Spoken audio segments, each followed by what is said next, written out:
नमस्कार दोस्तों, स्वागत है आपका। न्यूज को देख रहे हैं आप और मैं हूं आपके साथ लता। तो 19 अप्रैल को जो है उत्तराखंड में पहले चरण में उत्तराखंड की 5 सीटों पर जो है मतदान होना है। हालांकि इसको लेकर जो है बीजेपी, कांग्रेस, यूकेडी तमाम जो पार्टियां हैं अलग अलग वो एड़ी चोटी का जोर उत्तराखंड में लगा रही है। लेकिन अब इसको लेकर जो है सर्वे भी आने शुरू हो गए हैं कि आखिर उत्तराखंड में जो है आगामी चुनाव जो होने वाले हैं इसको लेकर कौन सी पार्टी जीतने वाली है, कौन सी सीट पर किस तरह के क्या समीकरण बन रहे हैं। लेकिन उसके पहले इसका हम जिक्र करेंगे आगे, लेकिन उसके पहले क्योंकि अब जो है कांग्रेस का घोषणा पत्र भी जारी कर दिया गया है। कांग्रेस ने घोषणा पत्र में आपने दरअसल बताएं कि 5 न्याय और 25 गारंटियों का जिक्र किया है। और इन गारंटियों में हालांकि कांग्रेस ने कई बड़ी बातें कही। कांग्रेस की तरफ से महिलाओं को लेकर जो है उनको उसका महिलाओं को जो है सम्मान देने की बात कही है। इसके अलावा बुजुर्गों को जो है ध्यान में रखकर अपने मैनिफेस्टो जारी किया। किसानों की बात उसमें की गई, यानी कि हर वर्ग का जो है कांग्रेस ने इसमें जिक्र किया। लेकिन सबसे खास बात अगर उत्तराखंड के लिहाज से हम देखें तो कांग्रेस ने दरअसल इसमें जिक्र किया है कि अग्निपथ योजना का विरोध किया जाएगा। देखिए, हालांकि मैनिफेस्टो जो है वो पूरे देश के लिए लागू कर दिया गया है, लेकिन अगर उत्तराखंड के लिहाज से हम बात करें तो उत्तराखंड में दरअसल ये देखो राज्य के स्तर पर जो है कांग्रेस पार्टी अपना एक विजन जनता के लिए जो है स्पष्ट करेगी। लेकिन इसमें साफ तौर पर ये अब देखा जा रहा है कि कांग्रेस को ये कहा जा सकता है कि बीजेपी के खिलाफ क्या एक हथियार मिल गया है, क्योंकि जिस तरीके से कांग्रेस ने अग्निपथ योजना के खिलाफ अपनी आवाज उठाने की बात कही है इसको लेकर, क्योंकि जो उत्तराखंड अगर हम खासतौर पर देखें तो सैनिक बाहुल राज्य है और ऐसे में अग्निपथ योजना को लेकर उत्तराखंड के कोने कोने से जिस तरीके से इसका विरोध किया गया था हम सबने देखा था। और इसीलिए दरअसल ये माना जा रहा है कि क्या ये अब कांग्रेस को एक बड़ा हथियार बीजेपी के लिए मिल गया है, क्योंकि कांग्रेस ने साफ तौर पर दरअसल आपको बताएं कि सरकार आने पर इसे खत्म करने का वादा किया है। इसके अलावा 1 रैंक 1 पेंशन के विसंगतियों को भी दूर करेंगे, ये भी दरअसल कांग्रेस की तरफ से वादा किया गया है। और अगर हम उत्तराखंड के लिहाज से खासतौर पर बात करें कि अगर कांग्रेस के इस दावे इस वादे पे जनता आती है तो क्या फर्क उत्तराखंड के लिहाज से पड़ेगा, अगर हम आपको ये समझाएं तो दरअसल आपको बता दें कि सेना और अर्धसैनिक बलों में लगभग 12% जो मतदाता है वो दरअसल उत्तराखंड में सैनिक पूरे बाहुल इलाके से आता है, क्योंकि सेना अर्धसैनिक बलों में कार्यरत प्रदेश के सैनिकों, अर्धसैनिकों, पूर्व अर्धसैनिकों, वीर नारियों के साथ ही उनके स्वजन को मिलाकर लगभग 12% मतदाता जो है वो उत्तराखंड में है।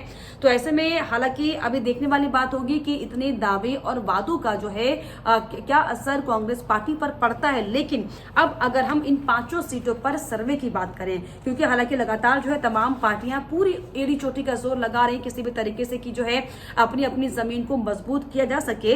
लेकिन अगर हम उत्तराखंड की 5 लोकसभा सीटों की बात करें कि अभी बीजेपी के खाते में और साफ तौर पर जिस तरीके से जिस मजबूती के साथ बीजेपी प्रचार कर रही है अपना, एक के बाद एक तमाम जो बड़े नेता हैं वो किस तरीके से हर एक सीट में जाकर जनता से अपने प्रत्याशियों के लिए वोटों की अपील कर रही है, हम सब देख रहे हैं। लेकिन इसका क्या असर वाकई पड़ेगा या फिर एंटी इनकम्बेंसी का जो है वो असर देखने को मिलेगा, इसका हम जिक्र करते हैं। देखिए, दरअसल आपको बताएं कि एक जन की बात की जो है सर्वे सामने आया है उसमें साफ तौर पर हालांकि 5 सीटों पर बीजेपी को जो है साफ तौर पर भारी जनाधार मिल रहा है। ये दरअसल सर्वे में सामने आया क्योंकि सर्वे में साफ तौर पर बीजेपी को छप्पर फाड़कर समर्थन मिलता उत्तराखंड में दिखाई पड़ रहा है। प्रदेश की जनता बीजेपी पर भरपूर विश्वास जता रही है एक बार फिर से। हालांकि 2 सीटों पर जो है बीजेपी ने अपने कैंडिडेट को बदला है और इसके बावजूद भी जो है जनता अपार समर्थन बीजेपी के समर्थन में जो है दिखा रही है। ऐसे में अगर सबसे पहले जिक्र करें नैनीताल सीट की बात कर ले, हम टिहरी की बात करें, अल्मोड़ा की बात करें, हालांकि कुछ सीटें हैं जहां पर जो है मार्जिन बीजेपी का कम लग रहा है। लेकिन अभी फिलहाल जो है 5 सीटों पे क्लीन स्वीप मारती बीजेपी साफ तौर पर दिखाई पड़ रही है। लेकिन अगर हम सबसे पहले जिक्र करें अब पौड़ी सीट का, देखिए पौड़ी सीट पर जो है बीजेपी ने इस बार अनिल बलूनी को जो है मैदान में उतारा है। और पौड़ी से, क्योंकि जो पौड़ी सीट है ये हॉट सीट है, क्योंककि यहाँ से दरअसल कांग्रेस के दिग्गज नेता गणेश गोदियाल मैदान में, तो यहाँ पर जो है इस सीट पर कहीं ना कहीं संशय बना हुआ है कि भले ही हालांकि बीजेपी को 69.7% वोट मिलने की यहाँ पर संभावना है, लेकिन कहीं ना कहीं जो है टक्कर कांटे की पौड़ी सीट पर दिखाई पड़ रही है, क्योंकि पौड़ी में अनिल बलूनी वर्सेस जो है गणेश गोदियाल की जो है टक्कर है। क्योंकि गणेश गोदियाल लगातार जो है अनिल बलूनी को पैरासूट वाले नेता बता रहे हैं, दिल्ली वाले नेता बता रहे हैं। ऐसे में साफ तौर पर हालांकि आने वाला वक्त बताएगा, लेकिन जो सर्वे बता रहे हैं पौड़ी सीट पर हालांकि बीजेपी की जो है जीत होती दिखाई पड़ रही है। लेकिन क्योंकि अनिल बलूनी जो है वो दिल्ली का चेहरा है, स्थानीय चेहरा नहीं है। अब वो दिल्ली में है और उनको पैराशूट नेता के तौर पर जाना जाता है। तो ऐसे में क्या जो गणेश गोदियाल है वो इस बार बाजी मार जाएंगे, इसमें थोड़ा सा संशय जरूर बना हुआ है। लेकिन जो क्लेश सीट है वो साफ तौर पर बीजेपी के खाते में आते हुए यहाँ पर दिखाई पड़ रही है। अब अगर हम नैनीताल का जिक्र करें तो नैनीताल सीट में आपको बताएं कि बीजेपी की तरफ से अजय भट्ट जो कि वर्तमान के सिटिंग सांसद है उन्हें, और कांग्रेस की तरफ से एक नया चेहरा प्रकाश जोशी, यानी कि यहाँ पर कांग्रेस ने पहले से हथियार डाल दिए हैं। तो अगर हम नैनीताल में बात करें, देखिए नैनीताल में भी जो है 63% जो वोट है वो बीजेपी के पक्ष में आता हुआ दिखाई पड़ रहा है। तो वहीं कांग्रेस के पक्ष में 32% वोट मिलने की उम्मीद साफ तौर पर दिख रही है। इसके अलावा अगर हम टिहरी का जिक्र करें, देखिए टिहरी में इस बार जो त्रिकोणीय मुकाबला दिखाई पड़ रहा है, क्योंकि बीजेपी, कांग्रेस प्लस निर्दलीय। इस सीट पर जो है बीजेपी ने माला राज्य लक्ष्मी को यहां से टिकट दिया है, कांग्रेस ने जोत सिंह गुंसोला को टिकट दिया है, जो कि 2 बार जो है मसूरी के विधायक रह चुके हैं। यानी कि जो टक्कर है वो कांटे की यहाँ पर जरूर है।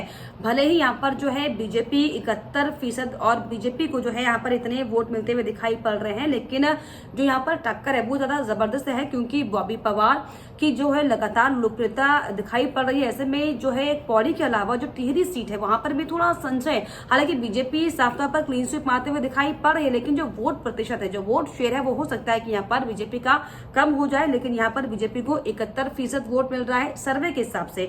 तो इसके अलावा जो है कांग्रेस को 25% वोट मिलने का अनुमान है। इसके अलावा अगर हम अल्मोड़ा की बात करें, टमटा वर्सेस टमटा की यहाँ पर लड़ाई है, और इस सीट पर देखिए 67% जो है वो वोट जो है वो साफ तौर पर बीजेपी को मिल रहा है। तो वहीं 28% वोट जो है वो यहाँ पर कांग्रेस को मिलता हुआ दिखाई पड़ रहा है। यानी कि जो प्रदीप टमटा वर्सेस जो अजय टमटा की लड़ाई है, इसमें साफ तौर पर अजय टमटा जीतते हुए दिखाई पड़ रहे हैं। इसके अलावा अगर हम हरिद्वार का जिक्र करें, क्योंकि हरिद्वार में जो है सीधी टक्कर दिखाई पड़ रही है कि कांग्रेस और बीजेपी में भले ही हो, लेकिन जिस तरीके से कांग्रेस ने 2 सीटों पर जिस तरीके से हथियार डाल दिए, जिसमें पहली नैनीताल सीट है और दूसरी है हरिद्वार में जो है उत्तराखंड के पूर्व मुख्यमंत्री त्रिवेंद्र सिंह रावत जो है मैदान में है, और उनके सामने जो है हरीश रावत के बेटे वीरेंद्र रावत। हालांकि हरीश रावत पूरी तरीके से जो है कोशिश कर रहे हैं कि बेटे को चुनाव जिताया जा सके, लेकिन जिस तरीके से अगर हम बात करें, त्रिवेंद्र सिंह रावत लगातार वहां पर संतों से मुलाकात कर चुके हैं, संतों से बातचीत हुई है, और कई जूना अखाड़ों के संतों का आशीर्वाद हो ले चुके हैं। और हरिद्वार में साफ तौर पर कहा जाता है कि अगर संतों का आशीर्वाद किसी भी नेता को मिल जाता है तो वो जो चुनाव होता है वो एक तरफा हो जाता है। तो ऐसे में हरिद्वार की अगर हम सीट की बात करें तो हरिद्वार सीट में 50% जो चुनाव है वो साफ तौर पर बीजेपी के पक्ष में दिखाई पड़ रहा है, यानी कि 50.4% बीजेपी के पक्ष में, और इसके अलावा कांग्रेस को 35.6% वोट यहाँ पर मिलते हुए दिखाई पड़ रहे हैं। तो ऐसे में हालांकि हैट्रिक मारते हुए जो है बीजेपी इस बार एक बार फिर से उत्तराखंड में दिखाई पड़ रही है, लेकिन फिलहाल जो है ये सिर्फ और सिर्फ सर्वे है, ये सिर्फ और सिर्फ जो है अभी सिर्फ रुझान इसे कह सकते हैं, क्योंकि ये एक एक्सपेक्टेशन है कि हो सकता है कि बीजेपी इस बार क्लीन स्वीप मार दे। लेकिन जिस तरीके से जमीनी जो हालात हैं, जिस तरीके से जो माहौल बन रहा है चुनाव को लेकर, इसको लेकर आपको क्या लगता है कि इस बार लोकसभा चुनाव में उत्तराखंड की पांचों सीटों पर क्या कांग्रेस खाता खोल पाती या फिर कोई अन्य पार्टी? हालांकि यूकेडी भी मैदान में है, और इसके अलावा बीएसपी भी जाहिर तौर पर अपनी जो है प्रमुख भूमिका में उत्तराखंड में रहती है। तो हालांकि जो अब तक अगर हम चुनाव दर चुनाव देखें तो बीजेपी और कांग्रेस में ही कांटे की टक्कर उत्तराखंड में रही है, लेकिन सवाल अब ये भी है कि वर्चस्व क्या छोटी छोटी पार्टियों का बढ़ेगा, यह हालांकि देखने वाली बात होगी। लेकिन फिलहाल सर्वे में जो बीजेपी है वो क्लीन स्वीप मारते हुए दिखाई पड़ रही है। लेकिन ऐसे में आपको क्या लगता है, क्या अब का सर्वे आपके इलाके के लिए कहता है? हमें कॉमेंट बॉक्स में जरूर लिखेगा, और साथ ही साथ हमारे चैनल को लाइक, शेयर एंड सब्सक्राइब करना भी ना भूलें।